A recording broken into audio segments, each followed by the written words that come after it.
JoAnna Brandi is a Chief Happiness Officer, a CHO. She's a contractor, independent. She goes in and helps organizations find happiness. She also coaches leaders and leadership.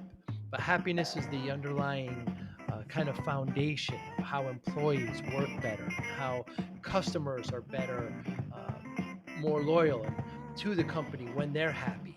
A fascinating conversation with JoAnna Brandi about how she deals with business, health, and all the ways that companies should strive, especially now what's happening post pandemic, where people are finding that they didn't like the jobs that they have. They want to be in better jobs and companies that make them happy, that are able to provide these kinds of things. It's a great conversation about happiness in business, as far as the employees, as far as leadership, and as far as customers.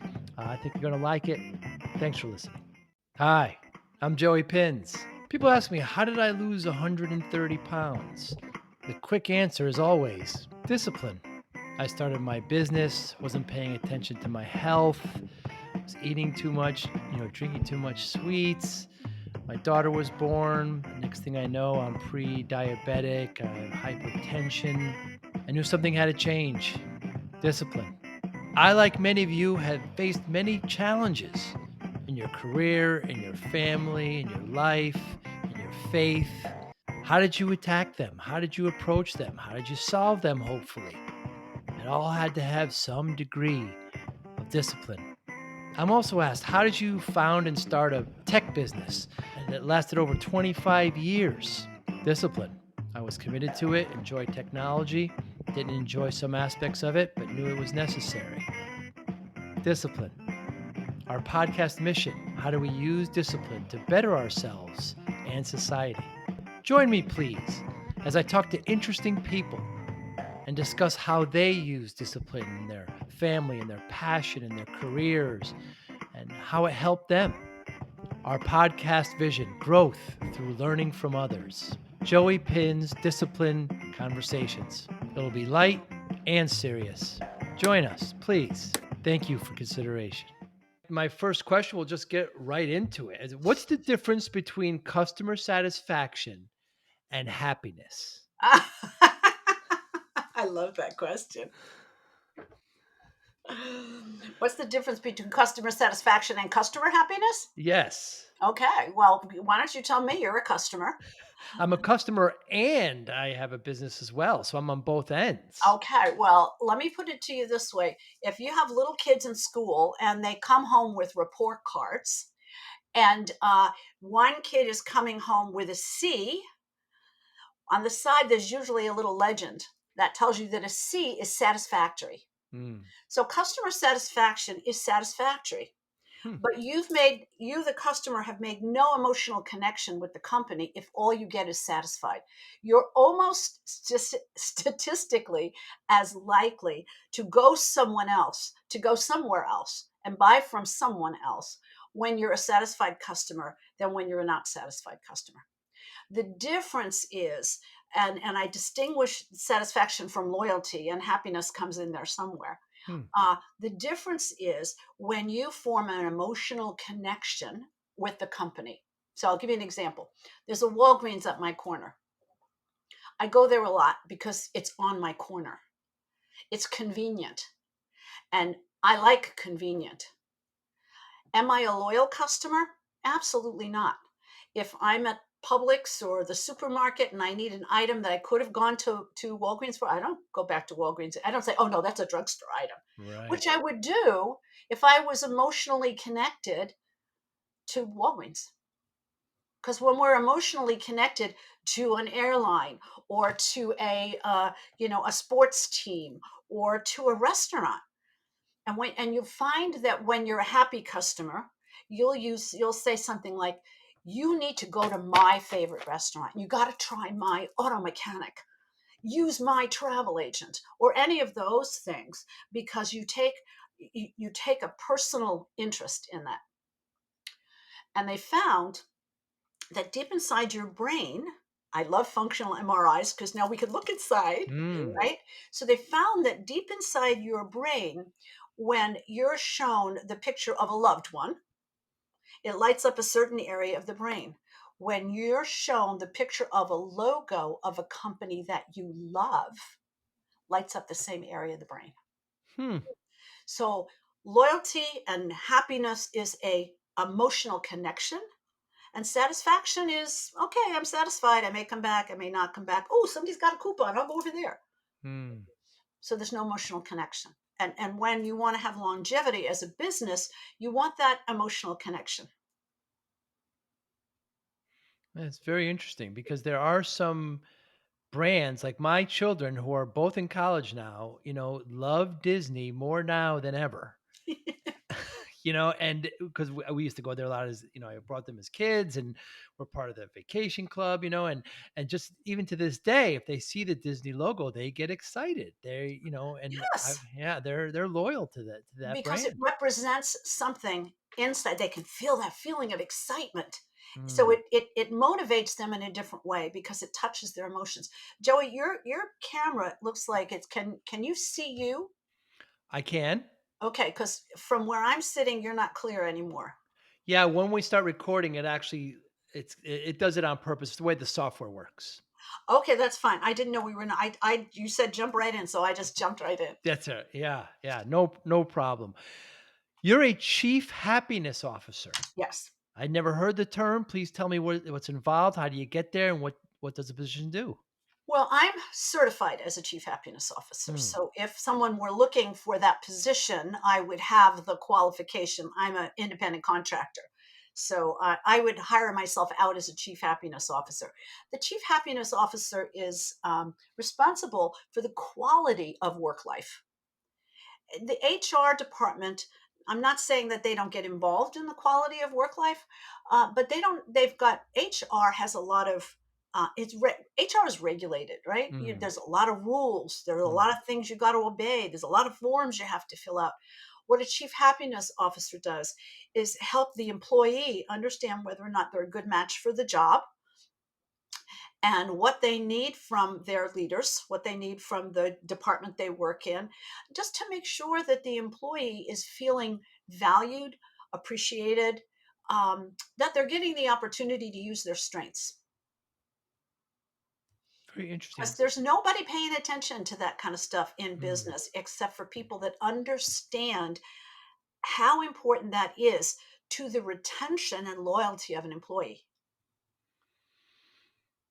So it's not related to the product or service at all. It's more about the well-being and It's happiness of the well-being. employee. It's all about the well-being I'm going to make up a word. The suitedness, the suitability, I guess is the right word. The Hmm. suitability of that person for that job. I'll give you an example. When I was in the corporate world, I hired a woman to come work with me part-time because that's all she wanted to work. She wanted to make her own hours, and she had owned her own catalog business. And I would sit with her. I hired her and then said, "Why do you want to work here? You're basically working as my assistant." She said, "Because I'm burned out." Mm. She and her husband from Long Island owned a chocolate company, a mail order chocolate company. And it was hard work. And they decided to close the company. And she needed something to do until she felt fully recovered from that experience. So she wanted to make sure she could play tennis and all this. About a year later, she came to me and she said, "Okay, I'm done. Now, what I'd like to be is your marketing director." I said, "I didn't know I was hiring one." She said, "Well, you need one." And she created her own job description. Wow. And she was so valuable. She outlasted me. I was there for 12 years. She outlasted me, um, as did my whole department, because we were really concerned about how people fit together and whether or not they liked what they did and were good at what they did. So there was a lot of checking in going on even back then before I knew there was a science behind it or any of that stuff. There was a lot of making sure that the people felt good about working there. So when I found this science of happiness, it was a natural for me. So I just layered it on top of what I was already doing in the field of customer loyalty. Can you give me some examples as a CHO, a chief happiness officer of an employee that's unhappy and what you could do to remedy? Well, one of the very first things is to find out if there's a job, if it's a good job match. Hmm. So that might be doing some kind of testing, doing some strengths profiles to find out whether the job itself, a lot of people are really good people and good employees, but they're kind of put in the wrong job. Mhm. So they spend the majority of their day outside their strengths instead of using their strengths. When we use our strengths, we get into the state of flow.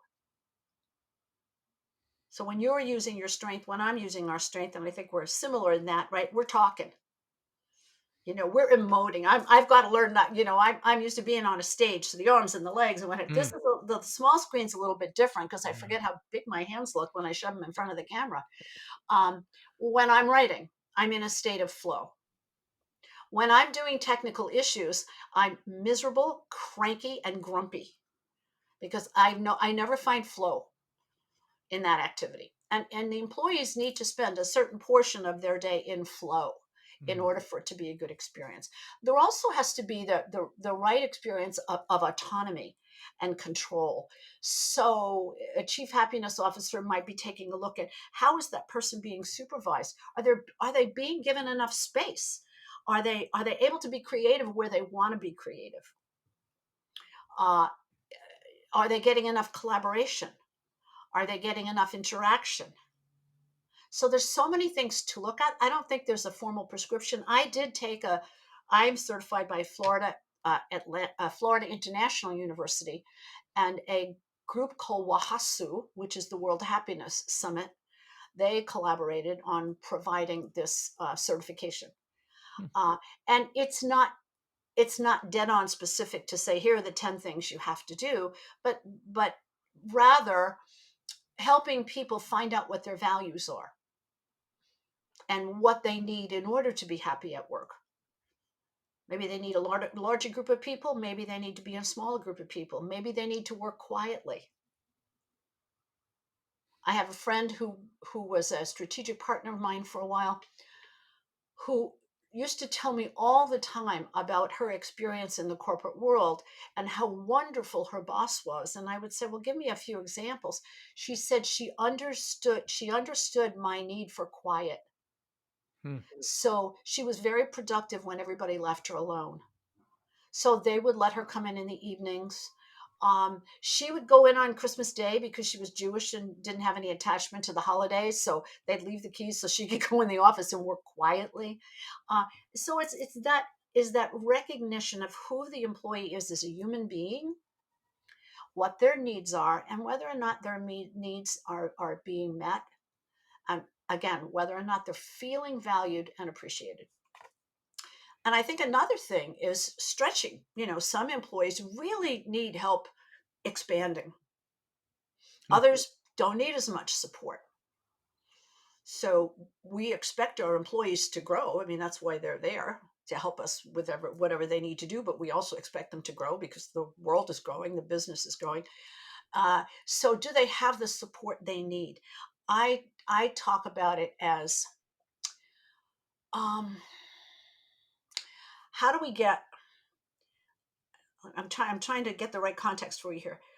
As leaders, it's our responsibility to help people get out of their comfort zone and into their stretch zone without having to spend any time in the panic zone. Hmm. The old fashioned way of leading is, oh, throw her in the water. Let's see if she can swim. So you might succeed, but you're succeeding against the odds. You're succeeding. They're not looking for you to succeed. They're waiting to see if you're going to fail. Mm. And if you succeed, that's a bonus. They got a good worker. That's a very old fashioned way of thinking. And that's the way I was brought up in the corporate world. Rather than have the kind of support around me that would say, okay, what else can we do? Eventually I got it, but what else can we do to support this employee because she has so much promise? That's starting to make sense. You're nodding your head. So I'm gathering it's starting to make sense. Yeah, it certainly is. So in my organization, we had annual reviews, and we had the employee take a survey. We had their manager survey them, and but never did we have a happiness quotient. So, did you perform quarterly, annual happiness No, because reviews? when I was in the corporate world, I had no knowledge of this Hmm, whatsoever. That was 30 years ago. We were barely thinking people could be human at work. We right. weren't even quite there yet. We were still thinking about people as little cogs in a wheel. Um, no, no. Now, happiness is a KPI. I see. So, happiness today can be measured and can be up there with all the rest of the KPIs. KPI is a key performance Key indicator performance indicator. Yeah. Yeah. for those And listening. that's the language of business. Yeah. People want something they can measure, and the perception is that you can't measure happiness, and that's baloney, Hmm. because you totally can measure happiness, and it can be scientifically measured. Some of the best scientists in the world are helping with that. I have a strategic partner in the happiest places to work. So Sylvia Garcia, who's my partner over there, really has explained to me how all that was put together. She is the former director of the Coca-Cola Happiness Institute. Hmm. And when they decided, I guess, a new marketing strategy for Coke, right?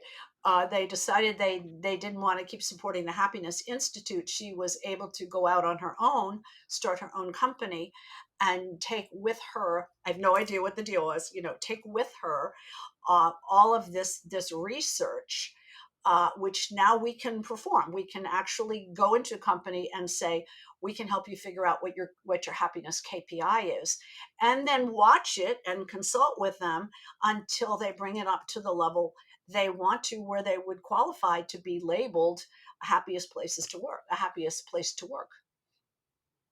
Very interesting. I always see those. Hmm. I remember like Zappos was on there, and there was, they since been acquired by Amazon. But I remember, yeah, seeing like the happiest places to work. I remember, I think, That's one. And then there's great places to work. I think there are about great four places. different Yeah. institutes. I don't know that they all do that with Hmm. employee research. I'm not sure. I only know what the one is. I don't know how the other ones judge. But I'm always impressed that there are many companies that want to go through all the qualifications that you need to become a great place to work, or any one of those. Well, especially now, we see that people aren't coming to work, and there's Oh, it's terrible, low unemployment, and the pandemic has made people reflect. And I didn't really like. absolutely. I was not happy at my job. I want a job that's going to make me happy.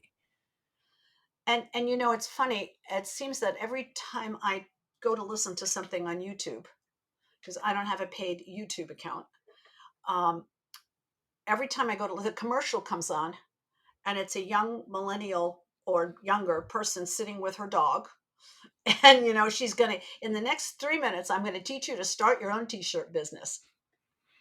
And she takes the dog, and the dog puts his little hand on the computer. And I keep seeing the same commercial over and over again. I mean, imagine if you're unhappy at your job, and here's somebody telling you that it's as easy as turning on your computer, and you can be making coffee mugs, t-shirts, candles, whatever. You can have an Amazon, and quite frankly, those are viable ways to make business, right? To make money, I should say. Right. And I think that the younger generation really is, they're just simply not willing to put up with the BS that happens inside of companies. Absolutely. Yeah. And creating a positive culture is the ultimate competitive advantage. Yes. And that comes from Sean Aker, who's the ultimate happiness researcher, who taught at Harvard after Tal Ben Shahar. He was Tal Ben Shahar's teaching associate. And he went on to write several amazing books, including The Happiness Advantage. And in that book, that's where he uses that phrase. It is the ultimate competitive advantage, because people can't see what you're doing. You really look at, I know that towards the end, Zappos got a little strange. Yeah. But if you look at what Tony Shea did there, and Tony Shea studied positive psychology. If you look at what Tony Hsieh did, I don't know if you ever read his book, Delivering Yes. Happiness, Yes. but that reads like a storybook. Yeah. Like fiction. Um, and it's sad how, what Yes. happened in the end. Tragic. But it was.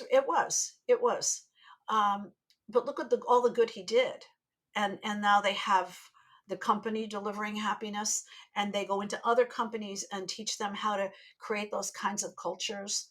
They do their values book every year, and all the employees contribute to the values book with their own explanation of what that value means. And the customers are delighted. Customers are just delighted to do business with a company like that. They're fun. They're easy to do business with. I'm trying to get some help from. I guess I shouldn't. We'll be on the air, so I don't want to mention the company right now because that's maybe not fair, although they deserve it. Some technical support with a tool that I use. Hmm. I didn't choose this tool myself. I was working with another company that connected these different parts of I have an online course in positive leadership, and there's lots of bits and pieces. There's a form over here, and there's a gadget over here, and a gizmo over there, and so apparently I'm involved with a whole lot of other vendors. Now the company that designed it went out of business, Hmm. and so I'm left on my own to figure out, well, where are all these pieces and parts. you know? And I'm having a challenge with one of them now. We're on day 4 Ah. of my pleading with them to get back to me, my going on to LinkedIn and finding one of their executives and saying, please, I just need a human being. Can somebody just talk to me? The amount of time that I've wasted, not to mention the agita and the stress that my body's been put under because I can't figure out what's going on. I'm not stupid, but I'm also not technically, I'm that's not my gift, which is why Hey. I usually hire people to do it for me. Hmm. So Zappos really provided to go back to Tony, provided a great model for how people can create positive cultures. Hmm. Yeah, the whole situation makes me happy and then sad at the same time, I honestly. know, I know. And I was doing right before uh, Tony died, I was speaking to a group of customer experience professionals. And they wanted me to focus my attention on used Zappos as an example. And here I was preparing for this when it happened. So I have the slide says R.I.P. Tony, because it was just so sad. It was just so sad. And Jenny Lim, who was working with him from the very beginning, and she runs Delivering Happiness, she wrote an impassioned piece. I was in tears. She just wrote a book called Beyond Happiness, Hmm. and she was writing it with him. And of course, he's not there. And she just finished the book. And oh my gosh, I was just sitting here crying, reading what her experience must have been like to lose him after having been mentored by him for so many years. Absolutely tragic. So if we go into leadership now, what responsibility do all leaders need to be part CHO? Absolutely. That was brilliant on your part. Yes. Yeah, they have to have an awareness of what it takes to build a positive culture. And so they're at any time looking to expand their capacity for positivity. And that's not a notion that most businesses have. They're looking to expand their capacity for delivery, their capacity for handling 100,000 more people on the website. But this ability and this consciousness of how do we expand our capacity for positivity is huge. And that means, how do I make my relationships more positive? What are the things that I can do to make my relationships more positive? What are the things that I can do to make the climate more positive, the communication more positive, the meaning more positive? That's the model that I use, is that we work on those 4 different things to generate positive Hmm. capacity and positive emotion in the organization. Yeah, it's easier said than done. I talk to a lot of people who work with that train leadership, that work with leaders. And I've always found it difficult to balance the difference between a leader and a manager. I've Yeah. had so many managers who thought they were leaders Mm, and they weren't. mm. Yeah, leadership is also, besides the fact that some leaders have to manage. Right. All managers don't have to lead, but all leaders and all leaders don't have to manage. But in the real world, it kind of crosses over. Mm. Um, but leadership is more of the visionary capacity, the aspirational. How can we be the best we can possibly be? The way I talk about it is, how can I inspire others to bring their best selves to work by bringing my best self to work, Mm. right? You can't ask others to do what you're not willing to do. So, especially in the training that I've had, it's about self leadership. It's about going with it. Do I know what my values are? Before I start having a conversation with someone who works for me about their values, do I know what my values are? Mm. Do I know how to define what those values mean? I will do. And that speaks right to your topic of discipline. Because when you are being led by your values, when you are tapped in to the energy that comes from that, it becomes magical. That's where discipline, the way I teach discipline, it means being a disciple of your own vision, because that's what the word discipline comes from. It comes from disciple. That's right. To learn. So when you have that vision, when you have that dream, if you will, of creating that kick-ass team, that can outthink and outsmart the competition, which is what happens when you get people in a positive culture, when you get them in that mode, what begins to happen is that creativity increases exponentially. Hmm. And the numbers on that are, when we're in a positive emotion, any positive emotion, our creativity increases 3 to 10 times when we've got that sustained positive emotion. What that translates to, and this comes from the research that Happiest Places does, that translates to 300 to 400% more innovation. Wow. Now, who doesn't want that? But the road to getting that is through the emotions. Hmm. Very interesting. As an employee at an organization, what should they look for in their leaders? That's a great question. Um, I would say the ability to inspire, Hmm. the ability to support, because what good is inspiration if somebody's not giving you the support system in which to manifest something, right? Um, the ability to listen, probably more than anything else. Mm-hmm. Is that person listening to me?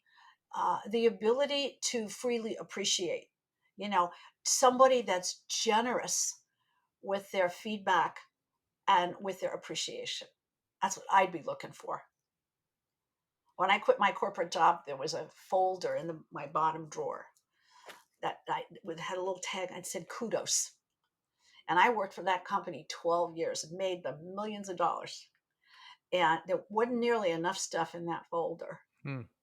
The kinds of little notes that people send and little gifts, or those kinds of things, or making sure they tell you, Joey, you did such a great job yesterday. What I saw you do is, connecting. I think the important thing that I would want in a leader is somebody that could connect the tangible to the intangible. So, given that, how much of leadership is science versus art? Well, a lot of it's art. A When lot I of think it, when I think I can't give you intangible, a number. I don't yeah. know that I can give you a number. When I there was a course that I wrote actually after 9/11, was my first e-course. It was called the Customer Care Coach, and we called it the Art and Science of Exquisite Customer Care, because it's art and science. Hmm. It is art and science. But the science of happiness is kind of a cool science, because it's all about human emotion. So back then I would have said it's more art than science, but now I'm saying there's a whole lot of science in it because of what we study. We study gratitude. That's really, being able to be deeply grateful, to be able to express gratitude, to understand the value of gratitude and appreciation at work. Um, Boy, that's probably the most important thing, because every employee will tell you, I want to feel valued, Right. and they want to feel part of. So I would say, when back to your question of, what you look for in a leader, somebody that's got that inclusive, we did it as a team kind of thing, it's not just a bunch of people, but the complementary gifts of all the team members. Holistic is another word I'd look for. If I was looking to go work for someone, I'd want to make sure they had that holistic perspective. I was fortunate enough to interview a young man who's a musical artist, and he had this one song called "Someone Else's Dream." In it, he depicted working for somebody that really treated him poorly. Oh, And so I asked him, so, and you could feel the rage in the music and the lyrics. And I asked him, what is the responsibility of that business owner, to the employees, to not make them feel that way, to make them feel their part. And, he had a lot to say about it. He was, I have to be treated like an equal. I have to be part of a big picture. A lot of the things you just painted right there. mhm. It's there's tragic. there's such a difference in the generations. Mm, I grew up, I'm an elder now, so I grew up in a different age. You get a job, and who cares if you like your job? It's your job. You go to your job. That's what your responsibility is. But when you look at it now and you say, man, this is, 60-70% of my life is spent doing this. that's right. I don't want to hate it all day long. I want to like it, if not love it, because that's healthy. The other, inspired by Ford, when with the assembly lines, Hmm. and honestly, there are those of us around who have heard the expression, "I'm not paying you to think, just do your job." Mm. Whoa. If you're not paying me to think, then I have to leave, because thinking is part of what I do. And I imagine there are still people around that manage that way, but fortunately they're a dying breed. And they're managing high turnover, I'm sure. And they're managing high turnover. And some of them have excuses. They say, well, in this industry, there's a lot of turnover. Well, yeah, because a lot of people like you. Absolutely terrible. So if we move now to the customer experience, Okay. so often, like, you talked about, your technical support issue. There's just so many fundamental things that, as a consumer, as the payer, we see that the provider is just lacking on. And even the Mhm. delivery of products, we just see that. So from the company's point of view, I mean, should there be more focus groups? We all kind of hear back and things about focus groups, but, how can the business provide the best customer experience? Is happiness involved there as well? Well, yes, of course, there's happiness involved there, but there's also a lot of other stuff involved there. For years and years and years, I used to say things like, "We need to have a seat at the table," Mm. and it wasn't until I maybe We meaning who? When you say we, the people in charge of customers. Sorry, I see. um, I'm trying to, time goes so fast. Close to 20 years, maybe, Mm. that we first started putting people in the role of CXO, the customer experience officer, or the Mhm. customer service officer. Back in the days before that was a possibility, because people just wouldn't do it.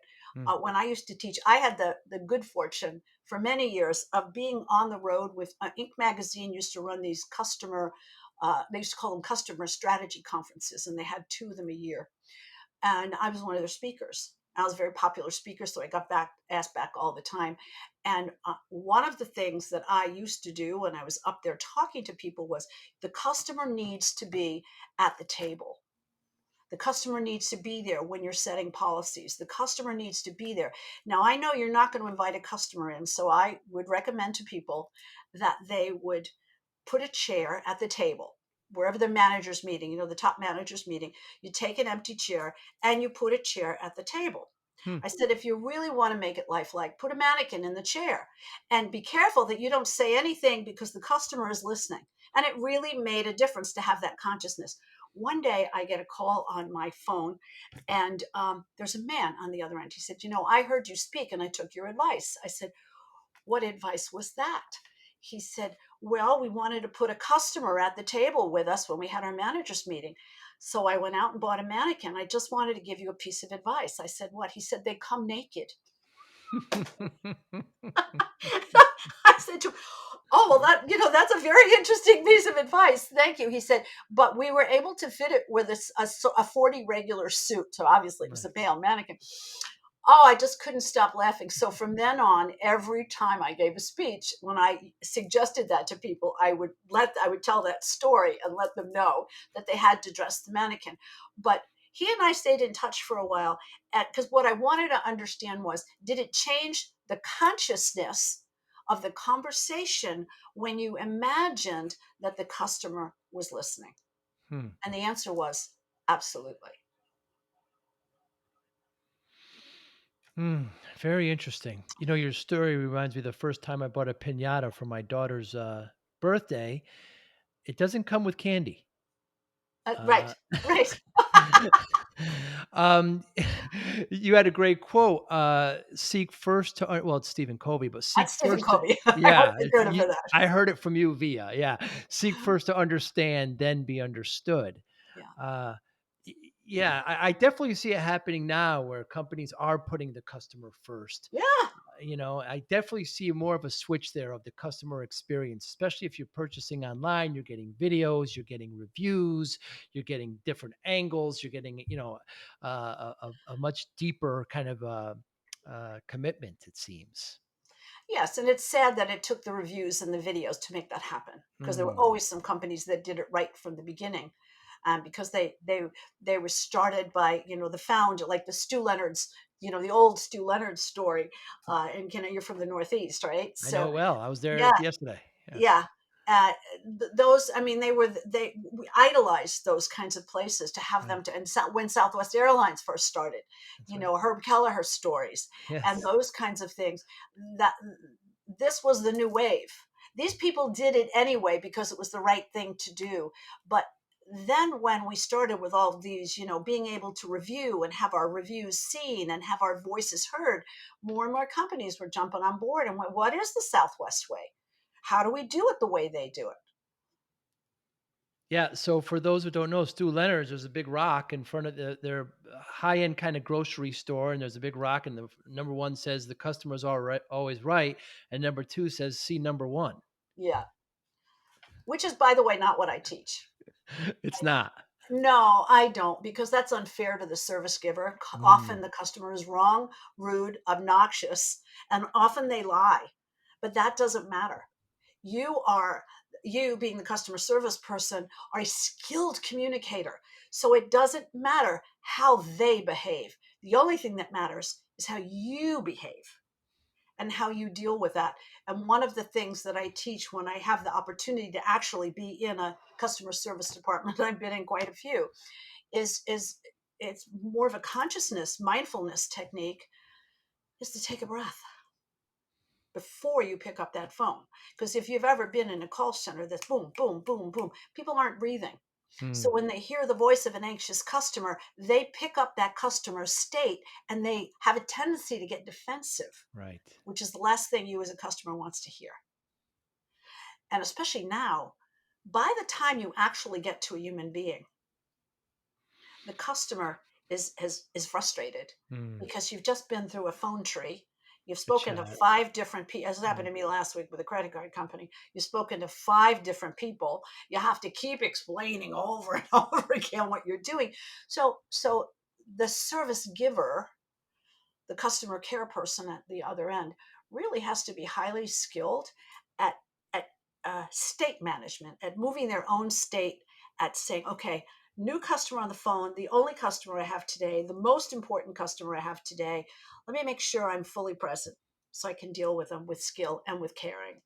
So it's a mindset. I one of my programs is called the inside game of customer care because it has to happen in here to do it well out there.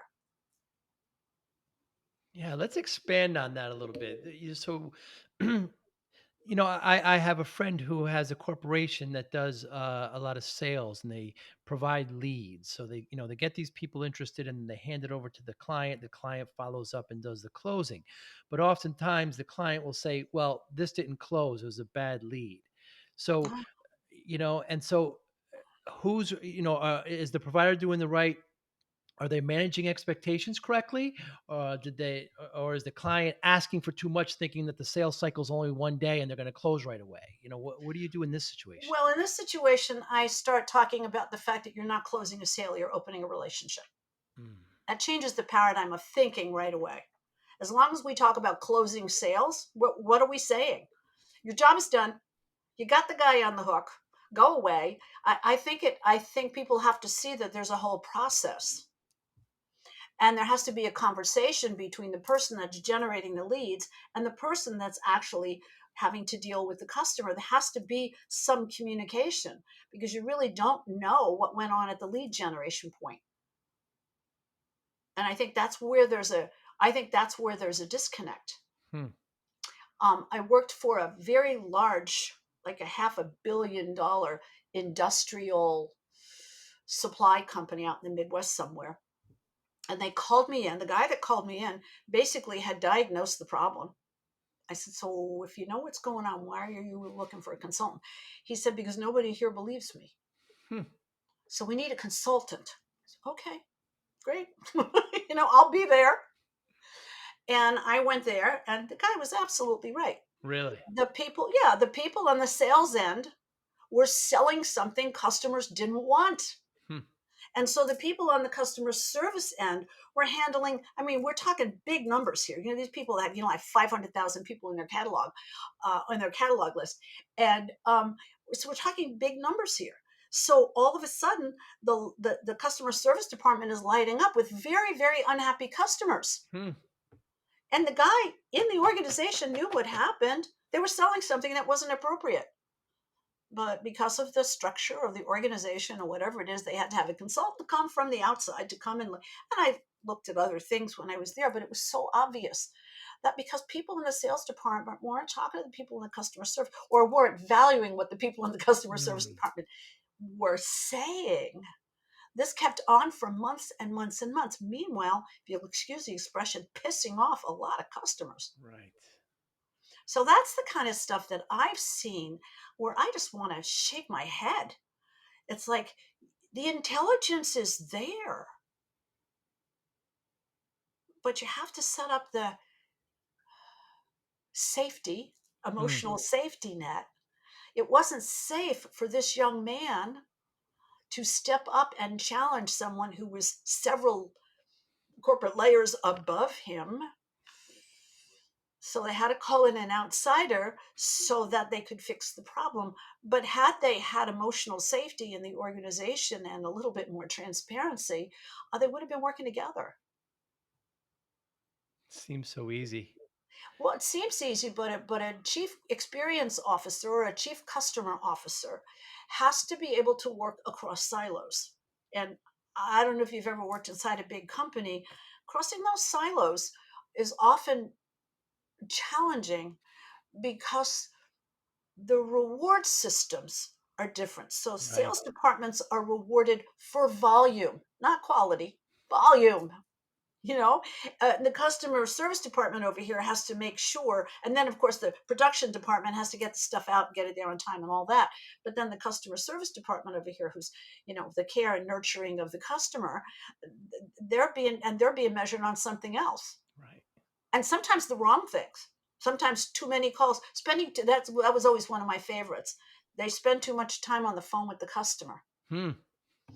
Okay, well, is that what the customer needs? you know, I've listened in on many of these calls. They'll put the headset on and sit there and listen to some of these calls. And you just say to yourself, well, that customer needed time. And if the person is being evaluated on how fast they get him off the phone, then you put the employee in an awful situation, because emotionally, you know, on one hand, someone that goes into a customer service position, especially someone that stays there, well, they're a caregiver. That's why they're there. That's what they want to do. They want to deliver service. They want to care about somebody. So we have people that are cross departments that are cross purposes with each other. That's Yeah. why I mentioned holistic. you know, across the silos. Yeah, it's amazing. So we had a technology company, and we a school system needed a bunch of systems, and we got a the deal registration with our vendor. I don't want to say who, but rhymes with Dell. But anyway, and we got the quote from them. We got all the information we needed from them, and then 2 days later, another department within Dell were competing against us. So, when you have competing departments like this that are graded on volume and graded on these things, it doesn't happen. Now you help firms with all this, with leadership, with customer happiness. You've got this great customer happiness quiz on your site where you ask kind of 10 yes and no questions. Yeah. Great questions, simple, to the point, and then you kind of, you email and you get a result. We have regular ongoing training in customer care skills. Would seem everybody hopefully everybody says yes to that. But not everybody actually does it. Hmm. What's one of the very first things that get cut when a budget gets cut? Training. Hmm. What's one of the very first departments whose training gets cut? Customer service, not sales. Sales Right. training's still going on. Oh yeah. So when you look at, we have the values that hang on the wall, and then we have the values that any employee can tell you are alive in the organization about what they support and what they cut. Very interesting. Very, very interesting. Well, JoAnna, thank you so much for your time today. You do incredible work, and you know, helping companies help their customers, their consumers will benefit everyone. Well, that's it. I look at something when I teach, especially when I'm teaching CEOs, called the positive spillover effect. Hmm. Because when you create that positive culture, and that takes attention and it takes intention, when you deliberately create a positive culture, that spreads out. It spills over to your customers. It spills over to your employees and their children. It spills over into Hmm. communities. It spills over to your vendors. It spills over to the charities that you Hmm. support.